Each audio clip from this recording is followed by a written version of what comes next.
This move, he contends, will underscore Bitcoin's enduring relevance as an asset and its potential as a hedge against currency devaluation. You think has ever been? The ongoing adoption of Bitcoin by governments, institutions, and media signifies a broader recognition of its value.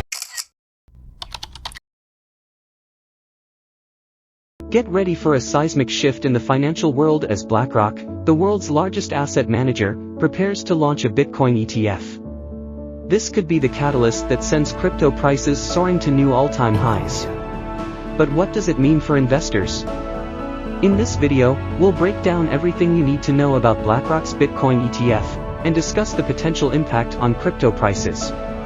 So if you're interested in learning more about this exciting development, and how it could affect your investment portfolio, be sure to watch this video until the end. Subscribe to our channel for the latest news and analysis on BlackRock's Bitcoin ETF and the crypto market as a whole. And let's get started. Back when in history there may have been something, but no, it's not normally seen as an option. Therefore, the idea of downgrading from AAA to AA kind of seems odd. On the other hand, basic supply and demand. The price of those bonds is falling because there's excess supply and limited demand. And if that trend continues, which it appears that it's going to at the rate that our government keeps spending, I think it's not a full-on panic yet, Mike, but it could turn into one. And panics can get ugly in a hurry. Here's a couple things that are happening in Japan. I'm glad you bring Japan up.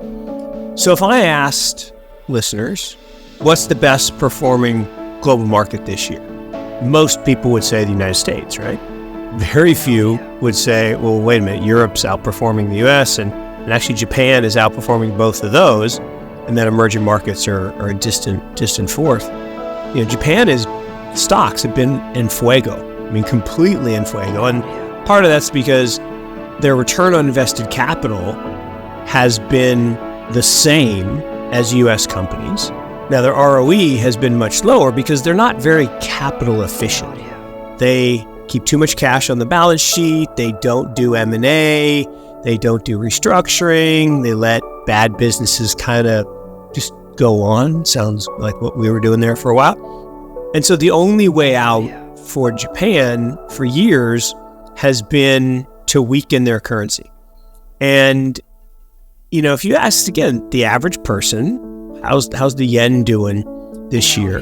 I think people would say, I don't know, it's probably flat. No, it's down 9%. And that linkage between devaluing their currency and appreciating stock market has been really strong for Japan, and part and parcel of that was that Japanese rates, particularly the 10-year rate, was kind of capped. There was something called yield curve control. It was managed by this guy, Hiroki Kuroda-san, and he retired.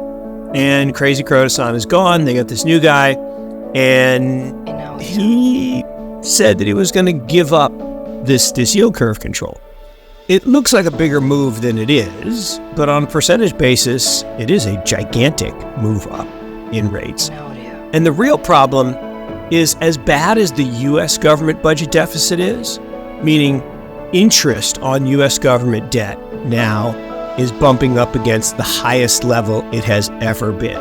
The ongoing adoption of Bitcoin by governments, institutions, and media signifies a broader recognition of its value. However, Yusko asserts this journey is just beginning, comparing the initial years to the current widespread interest and investment. With a giant spotlight on Bitcoin ETFs, Yusko highlights this being a significant development in the financial ecosystem.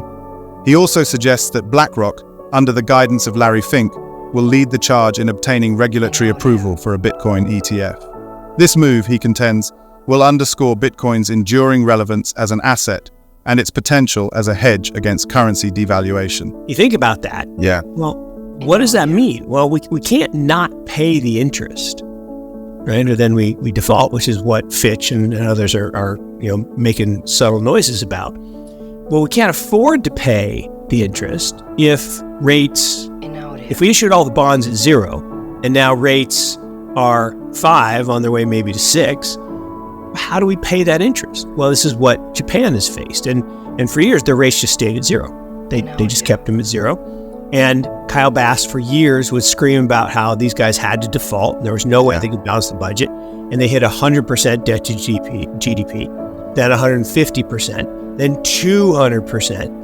And now they're at 225%, 226 or something like that. That's unfathomable for where we are in the US at just over 100, but probably prophetic, probably the way we're headed. All central banks are facing the same problem. And it's a problem of their own creation. And it's, I will argue, an intentional act, because governments, as they consolidate power, spend. Why do they do that? Well, because it's profitable for them and their cronies. And, you know, I was amazed. I actually was amazed by this, that I think it was Mitch McConnell actually said on television, don't worry about all this money that's going to Ukraine. It's not going to the Ukrainians. It's going to us.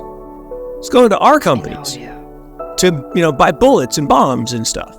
So, wow, he just admitted that it's just graft and corruption. So that proclivity to spend isn't going away.